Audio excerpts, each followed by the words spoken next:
عام ہو چکی ہے۔ جب اللہ کے نبی علیہ والسلام کو نبوت نہیں ملی، زمانہ جاہلیت کے دور کے اندر مشرکین مکہ بھی اس برائی کے اندر مبتلا تھے۔ وہ برائی کیا تھی؟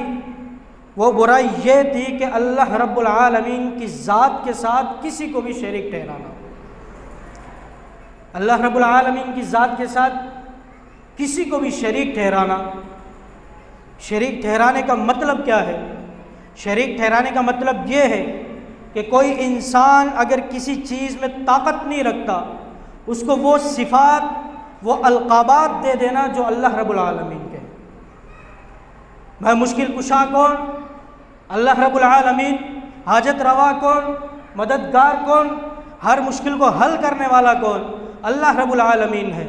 مگر آج اگر ہم اس معاشرے میں اپنی نظر دوڑا لیں تو آپ دیکھیں گے کہ لوگوں کے اندر یہ عقیدہ پایا جاتا ہے کہ دوسروں سے جا کے مدد طلب کی جاتی ہے، حالانکہ وہ کن سے مدد طلب کر رہے ہوتے ہیں؟ وہ انہی سے مدد طلب کر رہے ہوتے ہیں جن کو خود اللہ رب العالمین نے پیدا کیا۔ اور شرک کی ایک بہترین تعریف بھی ہے کہ شرک کہا کسے جاتا ہے، کون سی ایسی چیز ہے جسے شرک کہا جاتا ہے۔ مثال کے طور پر اگر ہم کسی سے پانی مانگتے ہیں، کسی شخص سے پانی مانگتے ہیں کہ بھائی پانی پلا دینا، حالانکہ وہ اس کے اندر قدرت رکھتا ہے، وہ جاتا ہے پانی بھر کے لاتا ہے، پانی ہمیں پلا دیتا ہے، تو کہا یہ بھی جاتا ہے کہ یہ بھی تو شرک ہے، کیونکہ تم نے اس سے بھی تو مدد طلب کی ہے، تم نے اس سے بھی تو مانگا ہے۔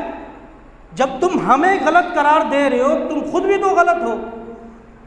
تو میرا محترم بھائی اور بزرگوں، شرک کو سمجھنے کے لیے 3 صفات کا ہونا ضروری ہے کہ شرک کہا کسے جاتا ہے۔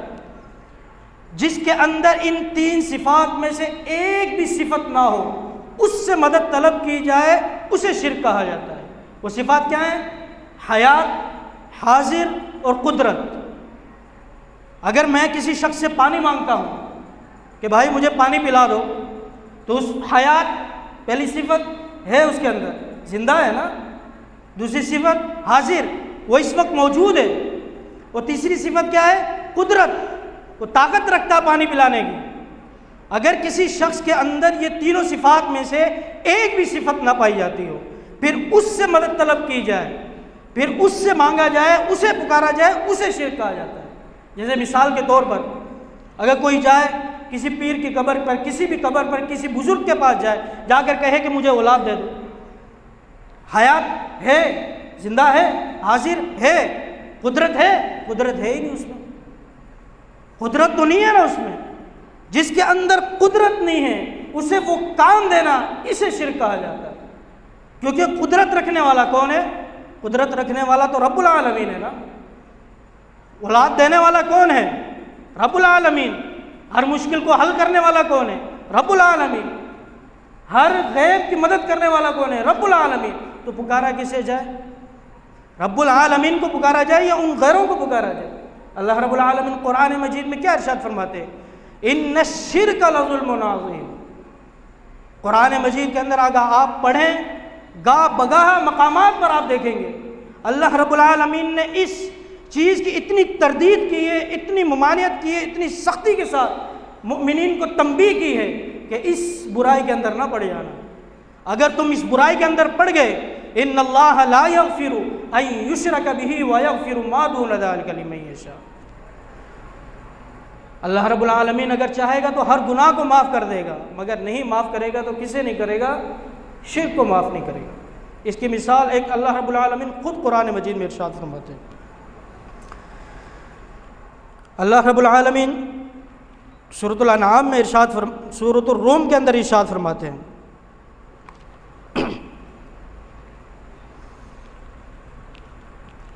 ضرب لکم مثلا من انفسکم، ضرب لکم من انفسکم هل لکم مما ملکت ایمانکم۔ اللہ رب العالمین تمہارے سامنے ایک مثال بیان کرتے ہیں۔ کیا مثال بیان کرتے ہیں؟ کہ جو تمہارے ہاتھ کے نیچے کام کرنے والے لوگ ہیں، یعنی تمہارے غلام یا مزدور، اگر اللہ رب العالمین تمہاری جائیداد میں سے انہیں حصہ دے دے، جو تم کما رہے ہو تمہاری برابری میں لا کر اسے کھڑا کر دے کہ تم نے جو کمانا ہے اس کے اندر سے اتنا حصہ اس کے لیے مقرر کر دو، تم نے اپنی جائیداد میں سے اسے حصہ دینا ہے، تو تمہارے نفسوں پر کس طرح چیز گزرے گی؟ تمہارے نفسوں میں کس طرح گزرے گی یہ چیز؟ کخیفتکم انفسکم، تم اپنے نفسوں کے اندر بھاری پن محسوس کرو گے۔ کیوں؟ کیونکہ یہ چیز تو اس کی نہیں، کیونکہ کمانے والا میں ہوں، ہر چیز میں نے کمائی۔ کس کے لیے کمائی؟ اپنے لیے کمائی، اور اس کے اندر ہم کسی کو حصے دار ٹھہرا دوں تو یہ میرے دل کو مناسب نہیں لگے گا۔ تو اللہ رب العالمین کہتے ہیں پیدا بھی تو میں نے تمہیں کیا ہے، ہر چیز تمہیں میں نے عطا کی، ہر چیز کی قدرت میں نے تمہیں دی، پھر بھی اگر تم مجھے نہیں پکارتے ہو، میری طرف نہیں لوٹتے ہو، غیر اللہ کو جا کر پکارتے ہو، تو تمہیں جب برا لگتا ہے تو مجھے بھی تو برا لگتا ہے۔ وَلِدْعُوا الَّذِينَ زَعَمْتُم مِّن دُونِهِ فَلَا يَمْلِكُونَ كَشْفَ الضُّرِّ عَنكُمْ وَلَا تَحْوِيلًا۔ ایک اور مقام پر اللہ رب العالمین نے ارشاد فرمایا قُلْ تَعَالَوْا أَتْلُ مَا حَرَّمَ رَبُّكُمْ عَلَيْكُمْ أَلَّا تُشْرِكُوا بِهِ شَيْئًا۔ اے نبی کہہ دیجئے، ان لوگوں کو کہہ دیجئے، اے اللہ رب العالمین کیا کہہ دوں؟ تَعَالَوْا أَتْلُ مَا حَرَّمَ رَبُّكُمْ، اللہ رب العالمین نے جو چیز تم پر حرام کر دی ہے، جو چیز تمہارے لیے حرام ہے وہ کیا ہے کہ اللہ تشرکو بہ شیئا، اس کی ذات کے ساتھ کسی کو بھی شریک نہ ٹھہرانا۔ اگر تم نے مانگنا ہے تو رب العالمین سے مانگنا، کسی اور کو اس کی ذات کے ساتھ شریک نہ ٹھہرانا۔ اور جن لوگوں کو تم شریک ٹھہراتے ہو، جن لوگوں کو تم پکارتے ہو، شریک ٹھہراتے ہو، اللہ رب العالمین سے زیادہ ان سے محبت کرتے ہو، اللہ رب العالمین ان کے بارے میں سورۃ البقرہ میں ایک بہترین ارشاد فرماتے ہیں۔ کیا ارشاد فرماتے ہیں؟ اللہ رب العالمین فرماتے ہیں وَمِنَ النَّاسِ مَن يَتَّخِذُ مِن دُونِ اللَّهِ أَندَادًا يُحِبُّونَهُمْ كَحُبِّ اللَّهِ وَالَّذِينَ آمَنُوا أَشَدُّ حُبًّا لِلَّهِ وَلَوْ يَرَى الَّذِينَ ظَلَمُوا إِذْ يَرَوْنَ الْعَذَابَ أَنَّ الْقُوَّةَ لِلَّهِ جَمِيعًا وَأَنَّ اللَّهَ شَدِيدُ الْعَذَابِ۔ اللہ رب العالمین فرمایا وَمِنَ النَّاسِ مَن يَتَّخِذُ مِن دُونِ اللَّهِ أَندَادًا، اور وہ لوگ، کون لوگ؟ جو پکارتے ہیں اللہ کے علاوہ کسی اور کو محبوب ٹھہراتے ہیں، وہ اس کے ساتھ اتنی ہی محبت کرتے ہیں کہ اتنی محبت وہ رب العالمین کے ساتھ نہیں کرتے۔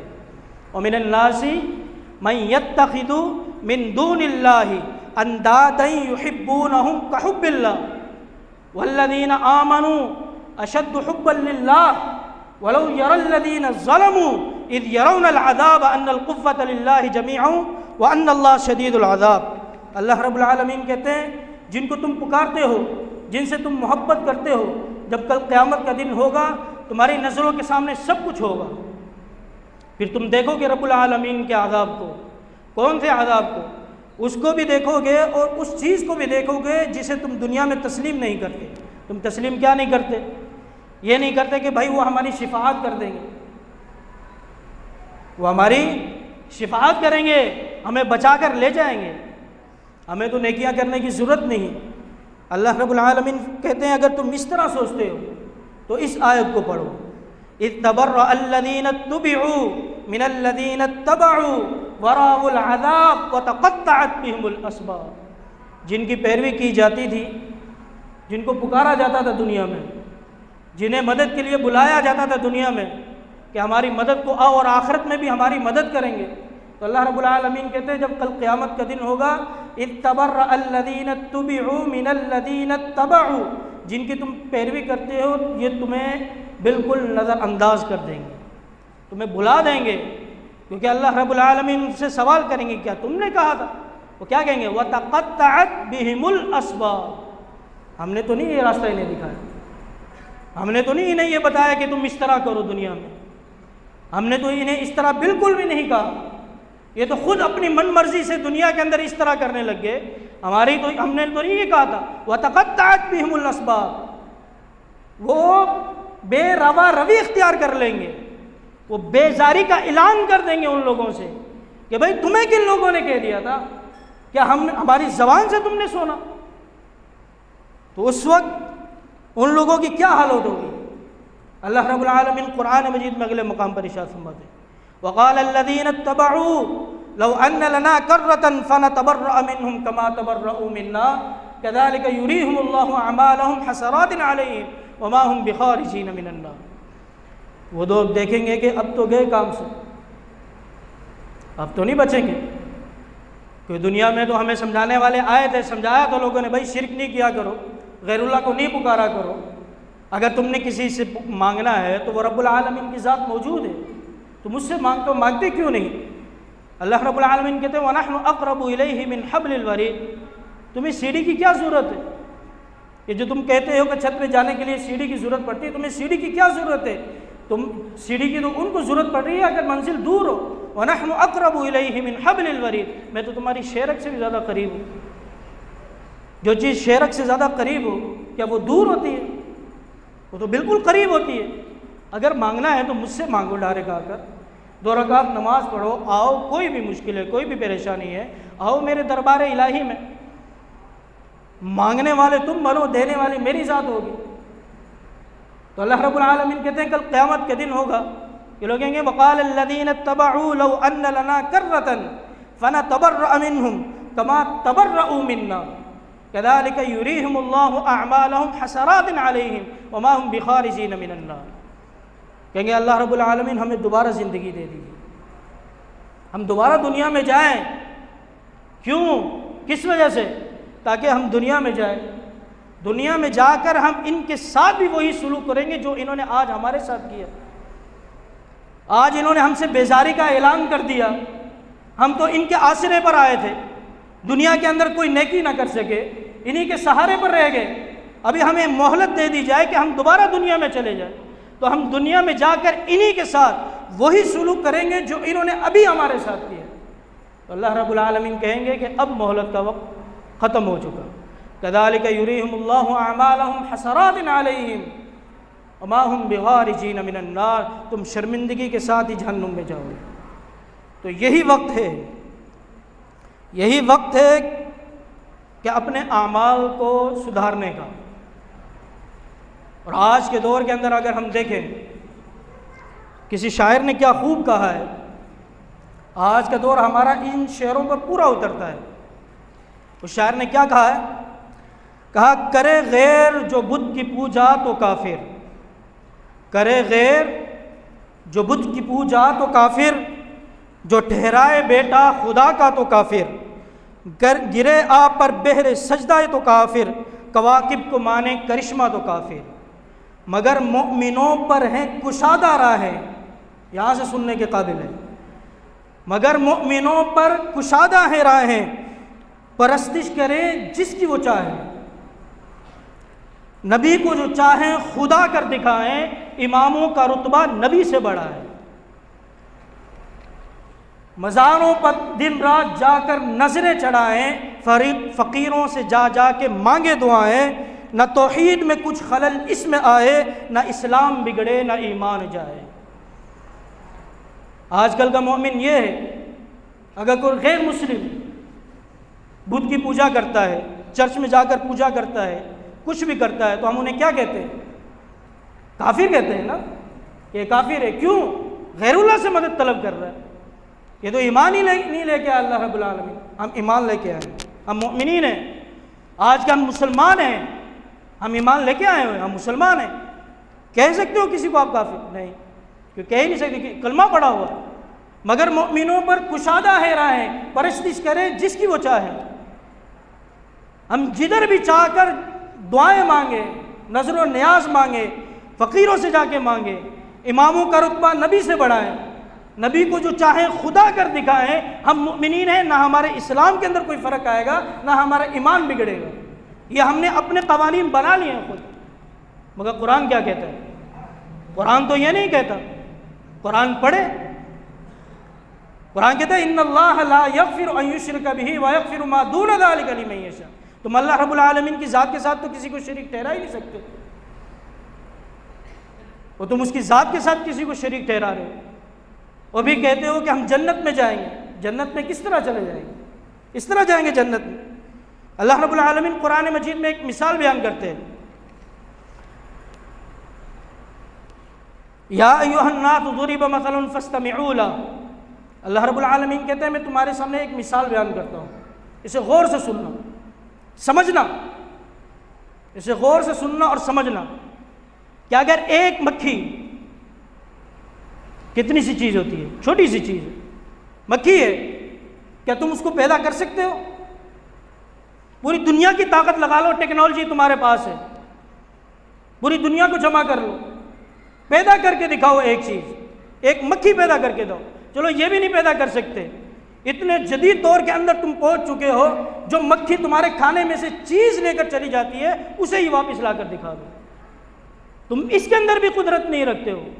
جب تم ان چیزوں کے اندر قدرت نہیں رکھتے ہو تو پھر تم غیر اللہ کو کیوں پکارتے ہو؟ پھر تم مدد طلب کرنے کے لیے کسی اور جگہ پر کیوں جاتے ہو جب رب العالمین کی بارگاہ الہی تمہارے سامنے موجود ہے؟ اور رب العالمین جو سننے والا ہر چیز کو، ہر چیز پر قادر مطلق ہے، تم اس کے سامنے آؤ، اس سے مانگو، تم اس سے کیوں نہیں مانگتے؟ تو اس وجہ سے میرے محترم بھائی اور بزرگوں، یہ برائی آج کل معاشرے میں بہت عام ہوتی جا رہی ہے۔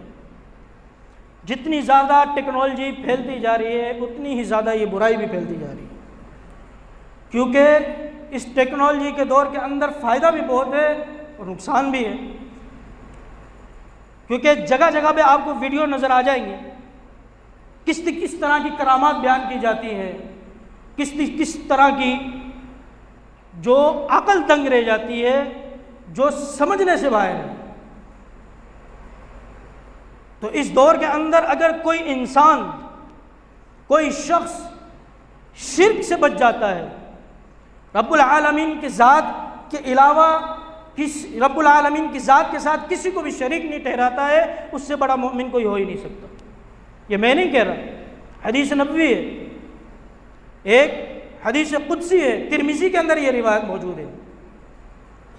اللہ کے نبی علیہ والسلام نے فرمایا، یا ابن آدم، اے ابن آدم، انک ما دعوتنی ورجوتنی غفرت لک علی ما کان فیک ولا ابالی، اگر تو صرف مجھے ہی پکارتا ہے اور مجھ ہی سے امید رکھتا ہے، میرے علاوہ کسی سے امید نہیں رکھتا، پکارتا صرف مجھے ہی ہے، اگر تیرے گناہ آسمانوں کے برابر بھی ہوں گے مجھے اس کی کوئی پرواہ نہیں، میں تیرے ان گناہوں کو معاف کر دوں گا۔ اس کے بعد پھر اللہ رب العالمین نے فرمایا، یا ابن آدم لو بلغت ذنوبک عنان السماء ثم استغفرتنی غفرت لک ولا ابالی، اے ابن آدم، اگر تیرے گناہ اتنے ہو جائے کہ آسمان بھی بھر جائے، زمین بھی بھر جائے، ثم استغفرتنی، پھر تم مجھ سے مغفرت کی دعا کرتا ہے، میرے دربار میں آتا ہے، میری بارگاہ الہی میں آتا ہے اور آ کر ندامت کے، شرمندگی کے دو آنسو بہاتا ہے، دو آنسو بہائے گا، ولا ابالی، مجھے اس چیز کی کوئی پرواہ نہیں ہوگی کہ تو نے کتنے گناہ کیے۔ اس کے بعد پھر اللہ رب العالمین نے فرمایا، 3 دفعہ فرمایا، یا ابن آدم انک لو اتیتنی بقراب الارض خطایا ثم لقیتنی لا تشرک به شیئا لاتیتک بقرابها مغفرۃ، اگر تیرے گناہ اتنے ہو جائے کہ زمین کے اندر بھی چلے جائے تو میرے پاس آتا ہے اور تیری یہ صفت ہو کہ تو نے میری ذات کے ساتھ کسی کو شریک نہ ٹھہرایا ہو، تو بقرابها مغفرۃ، میں تجھے اس سے بھی بڑھ کر مغفرت عطا کروں۔ تو یہ اللہ رب العالمین نے کن کے لیے کہا ہے؟ مؤمنین کے لیے کہا ہے، اور ان لوگوں کے لیے کہا ہے جو اللہ رب العالمین کی ذات کے ساتھ کسی کو بھی شریک نہیں ٹھہراتے۔ تو اس وجہ سے میرے محترم بھائی اور بزرگوں، یہ برائی پھیلتی جا رہی ہے، اس وجہ سے میں اللہ رب العالمین سے دعا گو ہوں کہ اللہ رب العالمین ہم سب کو شرک جیسی مہلک بیماری سے بچنے کی توفیق عطا فرمائے اور ہمارے صغیرہ کبیرہ گناہوں کو معاف فرمائے، اور جو کچھ سنا ہے اس پر عمل پیرا ہونے کی توفیق نصیب فرمائے۔ وآخر دعوانا ان الحمد للہ رب العالمین۔